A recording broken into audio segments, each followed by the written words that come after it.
नमस्कार छात्रों, मैं दीपा वाजपेयी, व्याख्याता हिंदी, माँ शीतला देवी त्रिजुगी नारायण महिला महाविद्यालय अरोल, आप सभी का इस कक्षा में स्वागत करती हूँ।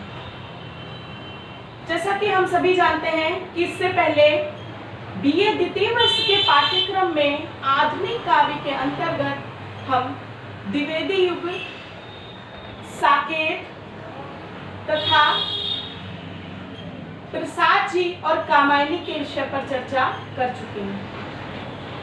आज हम आधुनिक कविता के एक बहुत ही महत्वपूर्ण पक्ष और काव्य आंदोलन छायावाद के विषय में बात करेंगे। छायावाद नाम ही जो है वो बिल्कुल अलग सा एक उपस्थिति अपनी भान कराता है कि छायावाद ये कैसा नाम है। तो कहते नहीं कि हर क्रिया किसी न किसी क्रिया की प्रतिक्रिया होती है, तो छायावाद भी हिंदी साहित्य में द्विवेदी युग की इतिव्रतात्मकता तथा उपदेशात्मक पद्धति के विरोध में विद्रोहपूर्ण ढंग से कवियों द्वारा चलाया गया एक आंदोलन है। छायावाद की समय सीमा पर यदि हम बात करें तो 1918 से लेकर के 1938 तक की हिंदी साहित्य की काव्य रचनाएं जो है वो छायावादी कविता के अंतर्गत आती है। और छायावाद जो है उसके महत्व का विश्लेषण इसी बात से हो सकता है कि आधुनिक काल में या पूरे हिंदी साहित्य में भक्ति काल के बाद दूसरा महत्वपूर्ण स्थान यदि किसी युग को मिला है, किसी युग के रचनाकारों को मिला है, तो वो छायावाद और छायावादी कवियों को भी प्राप्त हुआ। छायावादी कविता भी कहते नहीं कि कविता जो है वो उसका महत्व समाज के प्रति उसके दायित्व पर, उसकी सापेक्षता से लगाया जाता है। तो उस आधार पे भी भक्ति काल के बाद छायावादी कविताएं ही हिंदी साहित्य में अत्यंत महत्वपूर्ण स्थान रखते हुए दिखाई देती हैं। समय सीमा हम देख चुके हैं। अब छायावादी नाम कैसे दिया गया? छायावादी कवि जो थे उन्होंने द्विवेदी युग की उपदेशात्मकता के विरोध में छायावादी शैली का जो है प्रवर्तन किया। हुआ ये कि कवि ऊब चुके थे सिर्फ नैतिकता के बखान करते करते, सिर्फ समाज के बारे में बोलते बोलते कवियों का हृदय विद्रोह कर उठा और कवियों ने अपने स्वानुभूत सुख दुख की अनुभूति कविता के माध्यम से करना प्रारंभ कर दिया। तथा इस काल की विशेषता कि इस काल की कविता की सबसे बड़ी विशेषता इसकी रहस्यात्मकता या रहस्यवाद रहा है कि कवि जो है वो जो कहना चाहते थे उसको स्पष्ट रूप से जो है वो मतलब बिल्कुल सीधे सीधे बात ना कह करके उसको ऐसे अस्पष्ट रूप से सामने प्रकट करते थे कि उस पर एक छाया का सा आवरण पड़ा रहता था। इसीलिए इस काल की कविता का सबसे ज्यादा प्रयोजनीय या सबसे अधिक स्वीकार्य नाम जो है वो छायावाद ही रहा है। अब इस कविता को अलग अलग विद्वानों ने अलग अलग नाम दिए।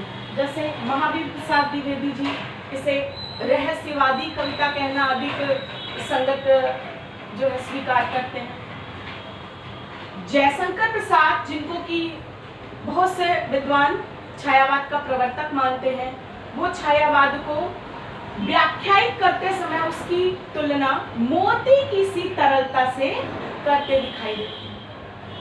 मोती की सी तरलता यानी मोती के अंदर जो द्रव्य है, जो चमक है, वो दिखाई दे रही है, लेकिन उसको सीधे सीधे से हम स्पर्श नहीं कर सकते। उसका हम अंदाजा लगा सकते हैं, लेकिन उसको पूरी तरह से महसूस नहीं कर सकते। उसी तरह है कुछ कुछ छायावादी कविता। नंद दुलारे वाजपेयी इसे आध्यात्मिक भाव की कविता मानते हैं। उनका कहना है कि छायावादी कवि जो हैं वो संपूर्ण प्रकृति में ईश्वर की सत्ता के ही दर्शन करते हैं। उनको संपूर्ण प्रकृति के कार्य व्यापारों में रहस्यवाद जो है वो दिखाई देता है, इसलिए वो इसे आध्यात्मिक भाव की कविता कहते हैं। रामचंद्र शुक्ल जी जो हिंदी के अत्यंत महत्वपूर्ण विद्वान है और साहित्य इतिहास लेखन की परंपरा में इनका महत्व निर्विवाद रूप से सत्य है, वो इसे अप्रस्तुत कथन की कविता कहते हैं। अप्रस्तुत कथन यानी कि कहना कभी कुछ और चाहता है और उसको घुमा फिरा करके, मतलब छिपा करके लाक्षणिक भाषा द्वारा उसका जो है वो सामने लाने का कार्य करते हैं। पंत जी इसे अनुभूति व्यंजक कविता मानते हैं, यानी जो हमारे मन की अनुभूति है, जो सुख है, जो दुख है, जो वेदना है, पीड़ा है, तरह तरह के मानवीय भावों को सामने लाने का माध्यम मानते हैं वे छायावादी कविता को।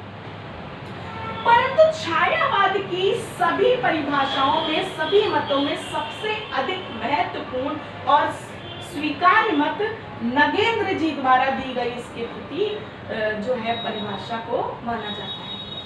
वो कहते हैं कि स्थूल के प्रति सूक्ष्म का विद्रोह है। स्थूल अर्थात वो भाव, वो जीवन जो सामने सामने दिखाई देता है, और सूक्ष्म यानी जो हमारे मन के भाव हैं, जो हमारे हृदयगत विचार है, जो हमारी अनुभूतियां हैं, जिनको हम देख नहीं सकते, सिर्फ अनुभूत कर सकते हैं, महसूस कर सकते हैं। तो स्थूल के प्रति सूक्ष्म का विद्रोह यानी कि जो ऊपरी भाव हैं, जो सामाजिक भाव हैं, उनकी तुलना में मन के अंदर के भावों को अधिक प्रमुखता देना। तो ये परिभाषा जो है वो अत्यधिक महत्वपूर्ण स्थान रखती है छायावाद को समझाने के रूप में। तो ये तो हो गई छायावाद की समय सीमा, छायावाद के जो है विभिन्न विद्वानों द्वारा दिए गए भिन्न भिन्न नाम, तथा छायावाद का स्वरूप कि छाया अर्थात किसी वस्तु के ऊपर किसी दूसरे वस्तु का अस्पष्ट आवरण, कुछ ऐसी ही थी हमारी छायावादी कविता में। अब छायावाद को समझने के लिए उस समय की परिस्थितियों को समझना बहुत ही अधिक आवश्यक है। क्यों? क्योंकि साहित्य समाज का दर्पण होता है। 1918 से 38 तक की समय सीमा है। द्विवेदी युग समाप्त हो चुका था, भारत में स्वतंत्रता आंदोलन जोरों से चल रहा था। तो छायावादी कवियों ने घोर व्रतात्मकता से पीड़ित होकर के अपनी अनुभूतियों को सामने लाने का कार्य किया, परंतु वो समाज के प्रति अपने कर्तव्यों से विमुख नहीं रहे और सामाजिक चेतना की जो है उपेक्षा उन्होंने अपनी कविता में नहीं होने दी। ये भी एक बहुत बड़ी विशेषता है छायावाद। छायावादी सभी कवियों ने समाज के प्रति स्वतंत्रता के प्रश्न को उठाया और अब उन्होंने दोनों तरह की स्वतंत्रता की बात की, व्यक्ति की स्वतंत्रता और देश की स्वतंत्रता। यानी व्यक्ति की स्वतंत्रता का समर्थन करते करते कहीं ना कहीं वो लोगों को संदेश यही देना चाहते थे कि देश की स्वतंत्रता भी आगे बढ़ने के लिए बहुत अधिक महत्वपूर्ण है। अब छायावाद की प्रवृत्तियों पर जो है यदि हम दृष्टि डालें,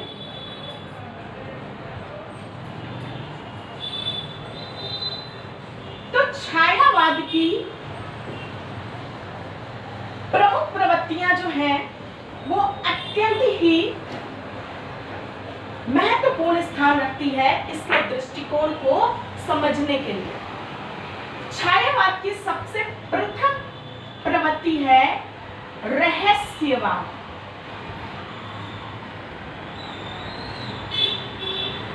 रहस्यवादी भावना। रहस्यवादी भावना अर्थात कि जो भी कविता कवि लिख रहे थे उसमें किसी अव्यक्त अस्पष्ट सत्ता के प्रति समर्पण का भाव कहीं ना कहीं दिखाई देता है। जैसे कि पंत जी कहते हैं, न जाने नक्षत्रों से कौन निमंत्रण देता मुझको मौन, कि आकाश में टिमटिमाते हुए तारे के प्रकाश में उन्हें किसी अदृश्य सत्ता का आभास होता है और वो सत्ता उन्हें अपनी ओर खींचती हुई प्रतीत होती है। दूसरी इसकी प्रमुख विशेषता थी स्वानुभूति।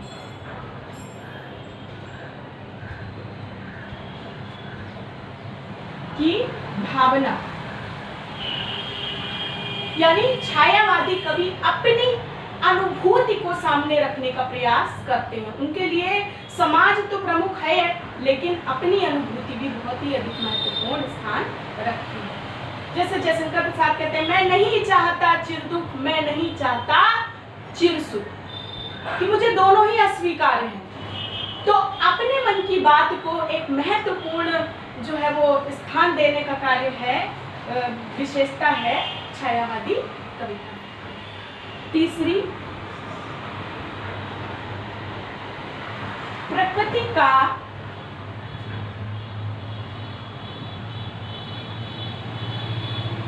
औदार्यपूर्ण चित्रण।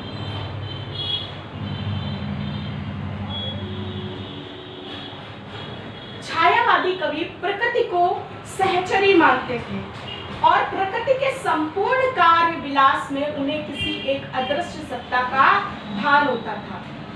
प्रकृति उनके लिए माध्यम थी स्वयं को जानने का, ईश्वर के अस्तित्व को अनुभूत करने का। तो प्रकृति का औदार्यपूर्ण चित्रण सभी छायावादी कवियों ने किया है, चाहे वो निराला हो, चाहे वो पंत हो, चाहे वो प्रसाद हो, चाहे वो महादेवी हो। चौथी भावना,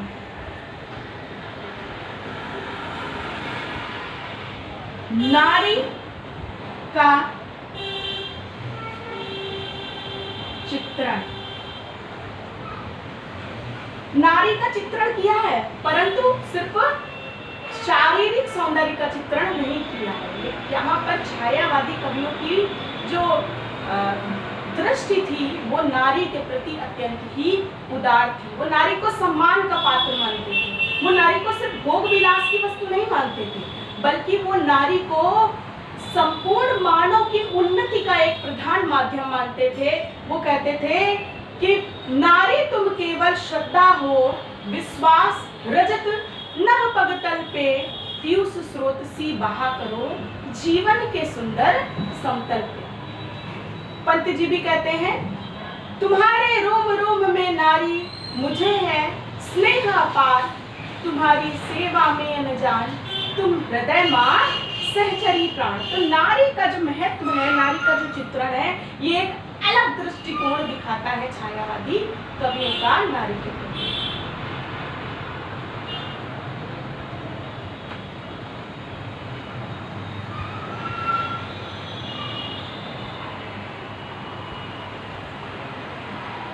मानवीकरण। छायावादी कवियों ने बिंब और प्रतीक विधान तथा अलंकारों के बिल्कुल नवीन जो है वो रूप प्रस्तुत करने का कार्य किया। उसमें बहुत ही महत्वपूर्ण स्थान रखता है मानवीकरण, यानी इन्होंने प्रकृति की जड़ वस्तुओं में भी चैतन्य का अनुभव किया है। सुमित्रानंदन पंत गंगा को रूपसी नायिका के रूप में दिखाते हुए कहते हैं, तापस वाला गंगा निर्मल, अर्थात गंगा की लहर ऐसी लग रही है जैसे कोई तपस्विनी स्त्री जो है वो बालू की शैया पर श्वेत वस्त्र धारण करके विश्राम कर रही है। तो मानवीकरण अलंकार, इसका भी छायावादी कवियों ने बहुत ही अधिक जो है वो प्रयोग किया है।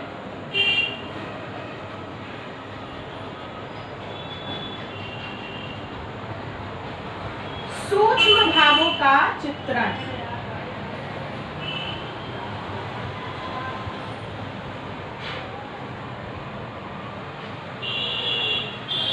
सौंदर्य का अमासल चित्रण।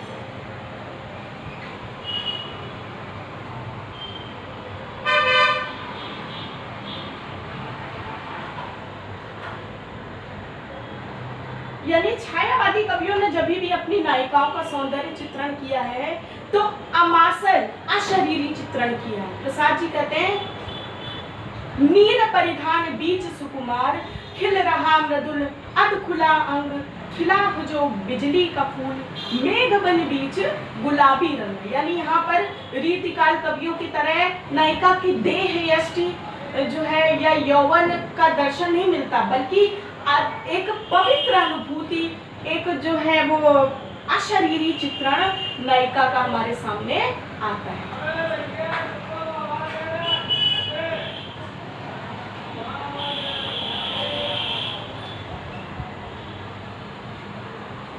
स्वातंत्र्य चेतना और लाक्षणिक भाषा विधान।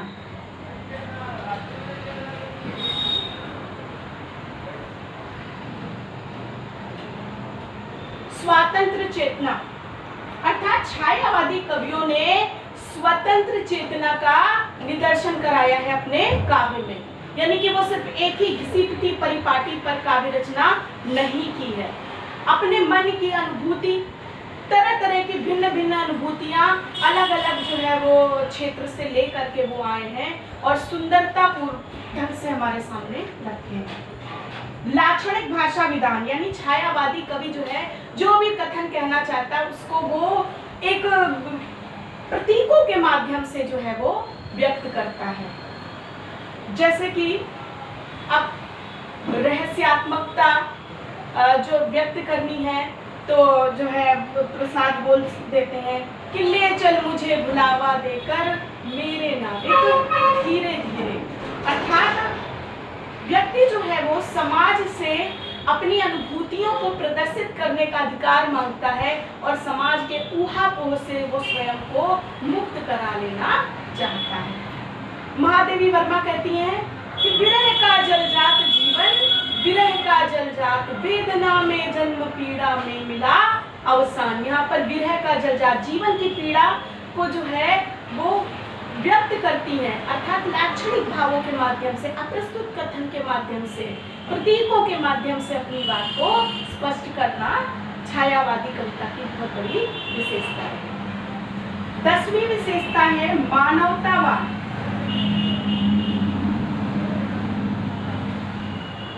छायावादी कविता की एक अन्य महत्वपूर्ण विशेषता है मानवतावाद, यानी छायावादी कविता मानवतावाद में बहुत ही प्रखर आस्था रखते दिखाई देता है।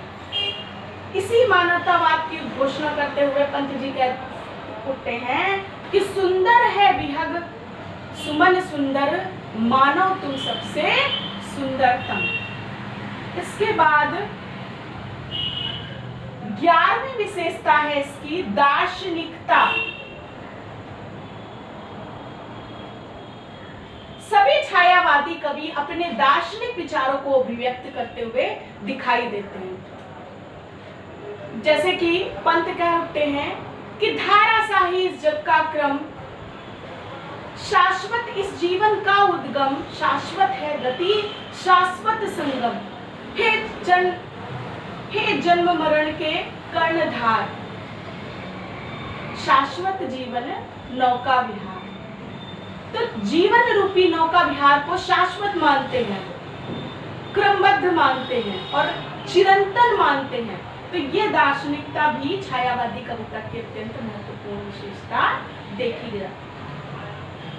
अब हम विचार करते हैं छायावादी कवियों के बारे में। तो आप सभी को मालूम है कि छायावादी कविता के 4 प्रमुख स्तंभ माने गए हैं, जिनमें से पहला स्तंभ जयशंकर प्रसाद, दूसरा सुमित्रानंदन पंत, तीसरा सूर्यकांत त्रिपाठी निराला और चौथा महादेवी वर्मा। इन्हें छायावादी चातुष्टय की संज्ञा भी दी गई है।